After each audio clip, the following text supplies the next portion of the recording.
Welcome to another training video. In this training video, we're going to review the accounts receivable portion, if you have the accounts receivable version of the software. So as we can see here, if I go under the customer support menu, I have customer maintenance. I can generate age receivable reports. I can generate monthly statements, credit balance report, look up invoices by invoice number, order number, serial number, or tracking number.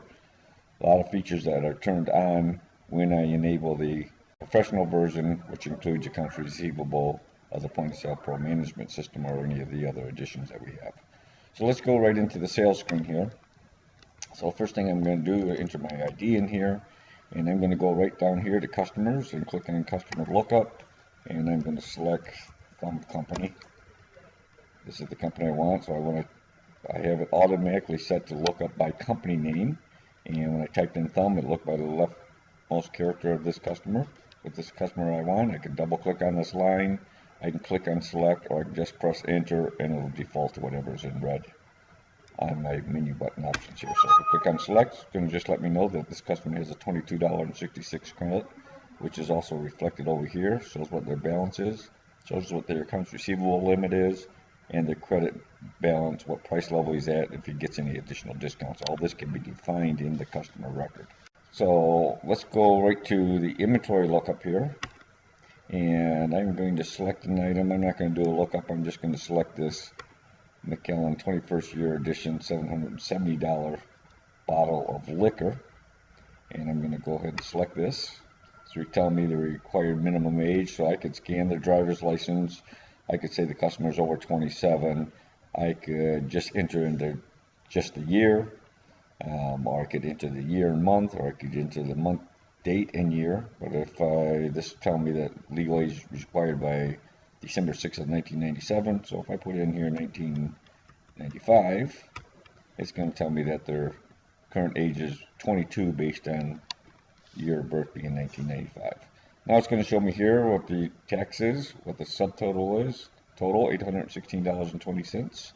If I go to the total screen, so it does show that I have this $22.66 credit. I can use the store credit. It's going to show me the balance is $793.54. Now if I try and charge that to their account and I click OK, it's going to tell me this exceeded the customer's available credit, because they only have an AR credit of $500. So I'm going to click OK here, cancel it, because it's not going to let me charge it to their account. And if I click on this customers button down here, in touchscreen mode, the screen looks like this. I can see what their credit limit is here. I could edit their price level. I could go into full customer edit, which is how the screen would look if I wasn't in touchscreen mode. And then I can come down here and edit what their credit limit is based on if I have the proper security level, and I'm set up for that security level right now. So I'm going to change this credit limit to $1,000. And now when I go ahead and close, it's going to tell me they have that $22.66 credit. It's also going to show me they have a $1,000 credit limit. And when I click total, and I'm going to again use my store credit of $22.66, and I'm going to charge the balance to their charge account. I'm going to go ahead and tell it to print us one copy, and I'll click print preview just so we can see it here on the screen, and click OK. It's going to tell me based on the sales they have, they just earn another $20 credit. That can be turned off and on, can be customized any way you want. Right now I just have this set up to print in a 40 column format. This could print in a whole 8.5 by 11 sheet of paper.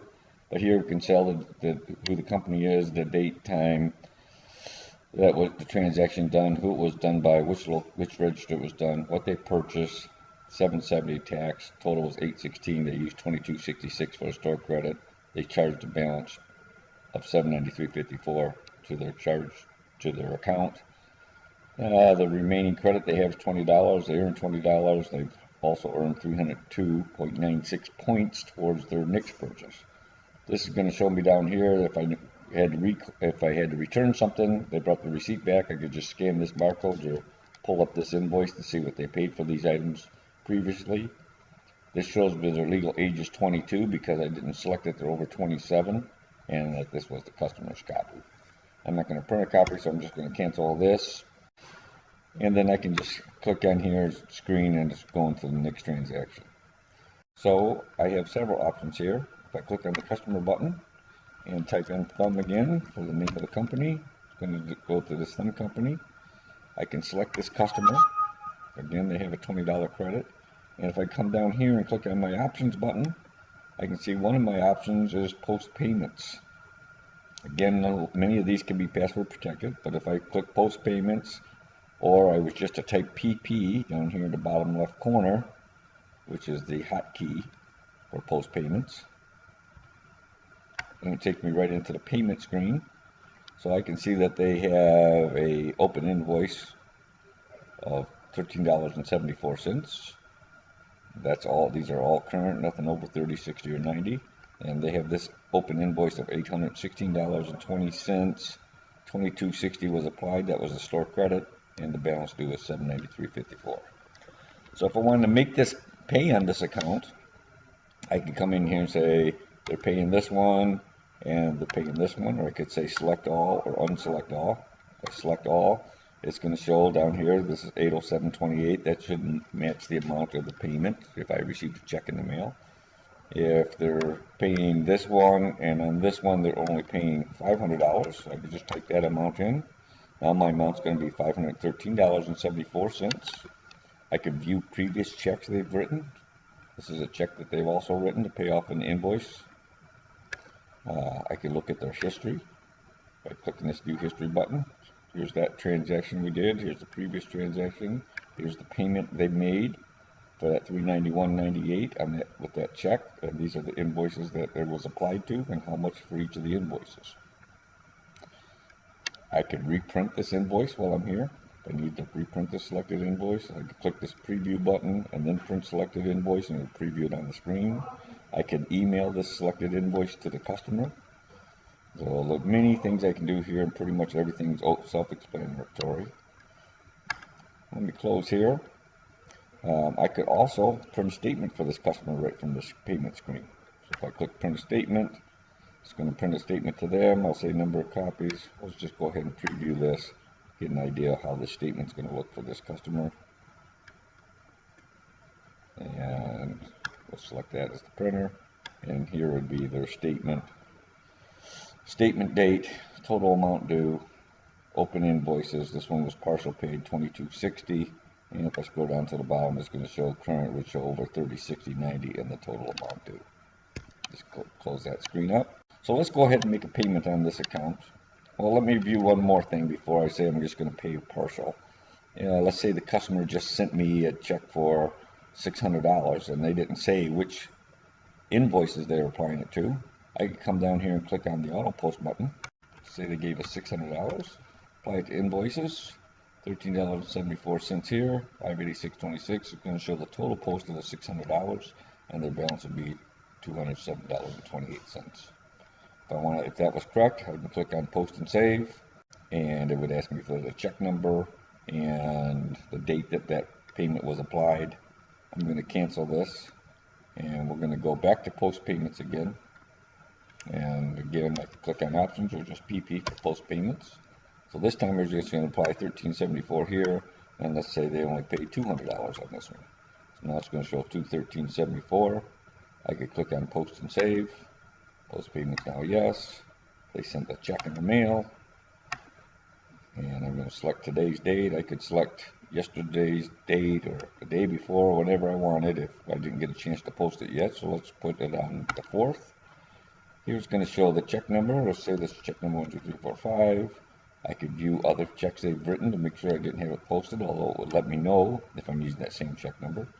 I could scan the driver's license. I could endorse the check, depending on what kind of printers I have set up. But for this point, let's just enter a check number and we'll click OK.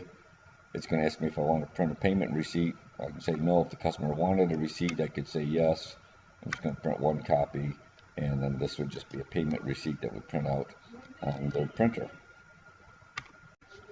So now let me exit out of this screen.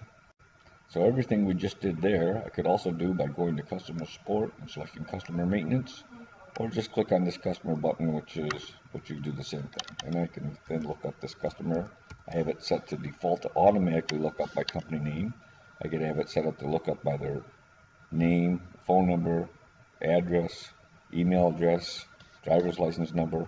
That's all in settings on how I want it to operate. But if we look at this and then I edit this customer, it's going to show me the information here. It's going to show me what their current balance due is. And again, if I click on payments from this screen, I can see they just have this invoice due. I can look at view history again.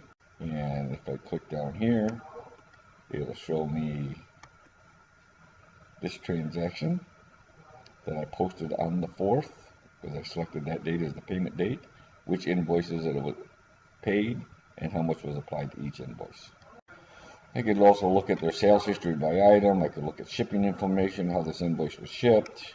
If I'm shipping merchandise, let me go ahead and close this. If I click on view checks, I can see these are those two checks. This one dated the 4th, one dated the 6th that we had paid. I also could generate a report and print statements, just like we did from the other customer screen.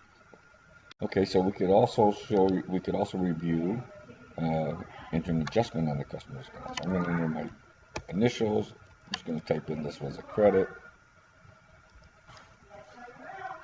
I'm going to put in it was $20, 12 date, and that is a prepayment. And if I had the general ledger also installed, I could see which accounts it's getting applied to. And then just save this, and it's going to show me this $20 credit. How I get the credit, was it a check, cash? So let's say they gave me, send another check, or we're just issuing a store credit for $20. And we'll put it on today's date, and I could print a receipt again if I wanted to. So now it's going to reflect the new customer balance here. This is their credit limit. And if I go back to payments again, I can see that $593, they have this $20 credit. I'm just going to cancel it. You can see that accounts receivable is very easy to use. Many security levels I can set up to who has access to editing these buttons. I can also set it up so that if they have a past due balance, it won't let me do a charge to account unless I get a manager to come over and override it with their, either by increasing their credit limit or by overriding the charge to account on past due invoices. That pretty much sums up the accounts receivable. It's very easy to use. There's many reports. Under customer support, if I run the age receivable report, I can do it for a single customer, all customers, over 30, over 60, 90, many different formats of customer ledger. Age receivables, one line. This is what I do regularly when I want to call on customers to see, just to follow up on our accounts receivable, because it's going to give me who the customer is, their contact phone numbers, if I have them here in our demo system, and what their balances are. And I go right through this list and call them and try and collect our money. So I will close this screen and we go to customer support again, monthly statements. I run those beginning of the month or any date I want, what date I want to appear on the statements. I can send email statements to customers with an email address. I'm including transactions paid. I can print these statements in a number of formats, and then just click View and Print once I select my criteria and print all the monthly statements out. Under customer support again, I can generate a credit balance report, which will show me all the customers that have an open credit balance. And I can just leave this blank to do all customers, or I can select a specific customer and click in View Print to get a customer balance report. I sometimes get customers that'll send me a check. They don't tell me which invoices, or they'll tell me an invoice and they have multiple locations. I don't know which invoice they're applying it to. So I can come in here to look up order invoice number. I can type in the invoice number 1524. Let's see if that's. So this was not this was just bringing up as cash transaction, wasn't applied to a specific customer, but it would show me who the customer was. Then I can come down here and click on edit customer and post a payment right to their account, without having to go through all the different accounts that that customer might have and see which account is supposed to be posted to. So there's many reports here. Monthly, the finance charge report finance charges will print or be calculated at the end of the month when it runs a month-end update. I can, under management utilities and system settings global, I can come over here under the settings tab and tell it that I want to charge monthly finance charges. I could tell it what the rate is. on balances over 30 days.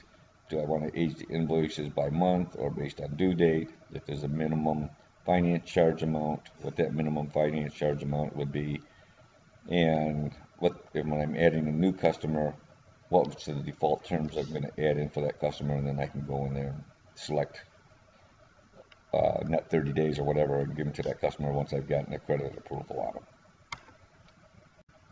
So that basically sums it up for the accounts receivable. Basically, you charge the customer's account if they have a credit limit. When payments come in, you apply payments to their account. You can print payment reports. You can print monthly statements. You can do finance charges. All the things that are normally associated with an accounts receivable. Thanks for watching. Be sure to tune in again for other training videos.